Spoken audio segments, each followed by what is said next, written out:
Penguin Random House Audio presenta Martín Fierro, de José Hernández. Narrado por Martín de Renzo. Nota preliminar.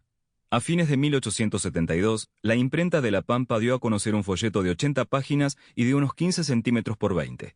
Era el gaucho Martín Fierro, y lo había escrito José Hernández en apenas unas semanas mientras se encontraba en Buenos Aires parando en el Hotel Argentino, tras un tiempo de proscripción política.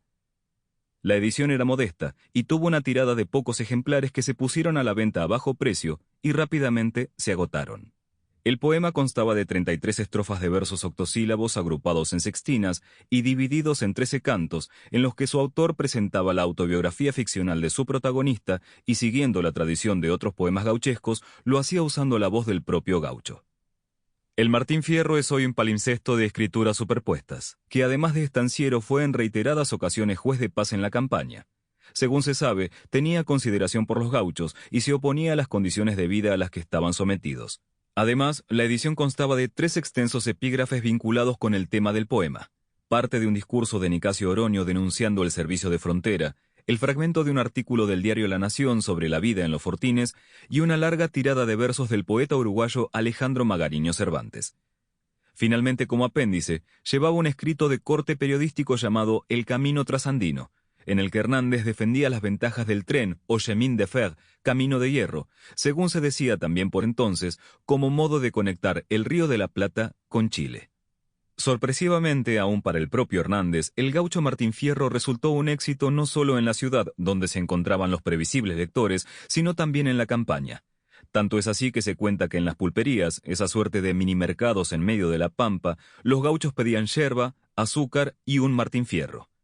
En la carta a los editores de la 8ª edición, que acompañó la cuidada reedición del libro en Montevideo en 1874 y es uno de sus paratextos más importantes, Hernández dio cuenta de su enorme popularidad citando reseñas y comentarios mientras en referencia al gaucho puso énfasis en la amplia difusión oral del poema y apostó a que eso mismo pudiera provocarles el deseo de lectura. En efecto, el éxito del gaucho Martín Fierro dependió en gran parte de la lectura en voz alta y de la circulación oral de sus versos, lo que hizo que entre 1872 y 1878 surgieran 11 ediciones con un total de unos 50.000 ejemplares. Cuando en 1879 José Hernández publicó la segunda parte del poema, que se conoció como La Vuelta de Martín Fierro, por contraste con la primera parte, que se empezó a llamar La Ida, las circunstancias ya eran bien diferentes. Para empezar, el texto no se publicó como folleto, sino en un volumen de tapa dura, con buena encuadernación e ilustraciones. De ese cambio habló Hernández en el prólogo, 4 palabras de conversación con los lectores, con cifras y reseñas que lo justifican. Que se trate de un libro y no de un folleto, indica el cambio de estatus y anticipa toda una zona de consagración del Martín Fierro. Pero que de esa edición se hayan hecho 20.000 ejemplares, pone de manifiesto los alcances de la elección popular. Por su parte, las 10 ilustraciones que acompañaron el poema, con dibujos de Carlos Cleriche y grabados de Supot, sirvieron tanto para decorar el texto como para visualizar la historia escrita ante ese público que la conocía y la consumía, aunque no estuviera alfabetizado como para leerla. El impacto fue inmediato. En 2 años salieron 4 ediciones más, todas por la imprenta de Pablo E. Coni, además de juicios críticos dispares a cargo de destacados hombres de letras. Sin embargo, y contra lo que habitualmente se cree, en la década de 1880, Martín Fierro no llegó a distinguirse particularmente entre el resto de la literatura con tema gaucho, hasta su casi indiferenciación.